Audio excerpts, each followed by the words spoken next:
been a great rivalry over the years, particularly in the last 30 or so years. But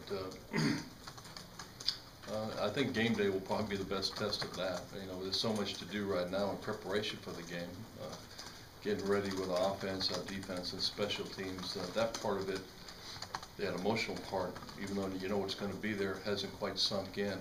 Once we get the game plan done, you start thinking more about the actual game itself. I'm sure that will bring back a lot of memories.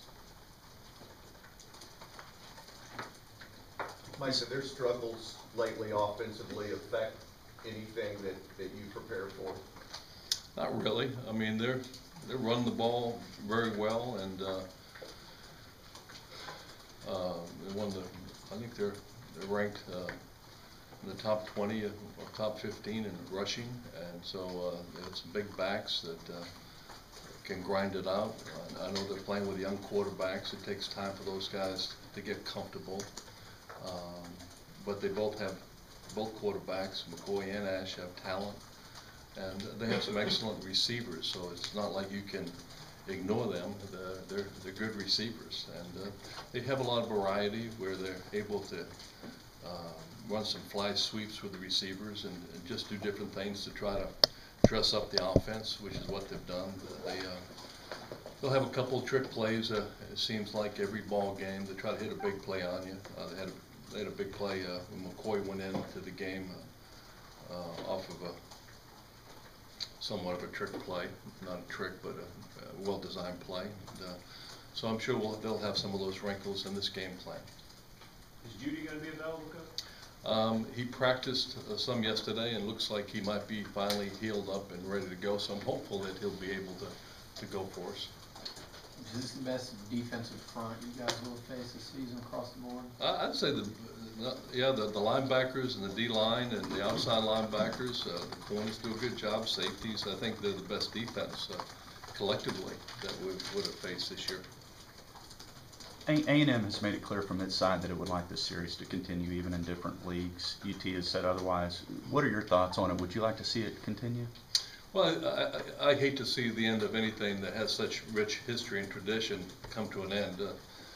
I wasn't here when the Southwest Conference was disbanded, but you know that was a lot of gnashing of teeth and giving up on something that had so much history and tradition, and this is somewhat similar to that. I like the fact that we play this football game. I'm sure that on Thanksgiving, if we're not playing it in the future, as it looks right now, that it'll be a game that you kind of think about and a game you kind of miss. But I think logistics certainly play into it. Without knowing even what our schedule is next year, it's hard to even fathom where that would fit in at this point.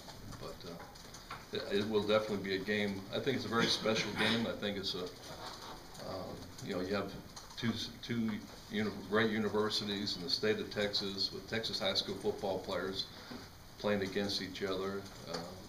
It's been a marquee game on Thanksgiving, so it's hard to walk away from that. But as we move forward and they move forward, that may be all that's left. Talk a little bit about their offense and defense, but special teams is an area that they seem that they can make an impact as well. Is that something you see too? I do. They've had a couple kickoff returns for touchdowns and been very good. They block it up well, and I think field position. This point of the season, we're not supposed to be as windy in this ball game coming up, but there'll still be some 10 to 15 mile an hour gusts in the game. So I think field position this time of year is critical, and they've been very good on special teams. How do you attack the short week, and is it good for the guys that they don't have too much time to think too much and overanalyze a team of a big rival like this? Well, the overanalyzation probably applies more to the coaches than the players. They get what we give them. So it's if you win the game, it's good because you have a chance to relax and enjoy the weekend. And as a coach, you feel a little bit pressed because of the time Everything's moved up considerably, and Monday is now Wednesday type of practice with some subtleties changed up to make sure you get everything covered. So I'm sure the players relish the fact they don't have as much practice time this week than they normally would have. Do you have your coaches look at the Longhorns throughout the year, or like your coordinators take a day or two to look at them? Well, we look at them in the off season, but since they changed coordinators, that was not appropriate for us this year. In the past, we do an off season study. So we go back and look in the off season on Mississippi State and Boise State and see what they did there. And we see a lot of crossover games when you're watching and breaking down other conference opponents that they play. So you do have a chance to see them, just like they have us, on a fairly regular basis, because everybody we play, for the most part, in the conference, obviously, they play. So you do, when you're watching Kansas, you're going to see Texas versus Kansas. And you're watching Kansas State, you're going to see Texas versus Kansas State, and likewise, they see us. What did your gut tell you about whether Cyrus might be available? I would say at this point it's probably doubtful to questionable to probable. Did your gut tell you doubtful first? Probable, not a question, whichever way you want to read it. Do you have to strategize accordingly for different scenarios in that respect, or do you keep things the same? I think you have to always take into account different people have different skills and play to that skill level. Mm-hmm. Coach, can you talk about the recruiting implications of this game and what it would mean to your program, to get a W over them, since there's so many head-to-head battles against Texas on the recruiting front? I think coming here to A&M and being in this atmosphere and that it's going to be on Thursday is a big plus. I'm just getting kids on campus, and in that type of game, there's a marquee game on television as well as in the stadium, and the emotion and the passion that will be played out, I think will be a big plus for the recruits that are at that game to see what A&M is all about. Coach, can you evaluate Ryan's season and how he progressed from last year, since he only played half the season last year? Well, when I talk to people that come in here, the NFL guys that come in and watch practice, and a fair share of our guys come through, I always say that what you see isn't always what you're going to get with him, because I think he's just going to keep getting better and better with time. Every week he's doing different things and improving in areas, just subtleties about his eyes, his shoulders, and things like that help move a defense. His understanding of coverages is far superior, I think, than a lot of kids his age. His ability to grasp an offense, so we do a fair amount of things, and getting us in the right protection, getting us into the right call versus certain looks is extraordinary. So the more he plays, the better he is at those things, and I just think he keeps getting better and better.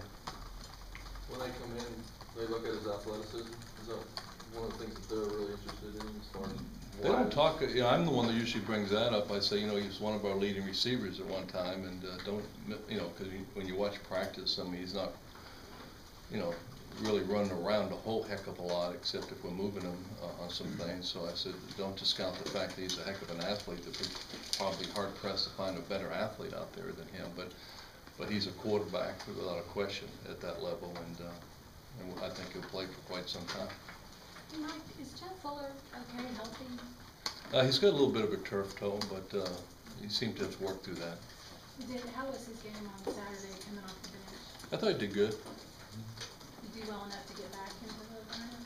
It's possible. Do you think about using, or how Matt use another look at running back with the injuries this week in practice?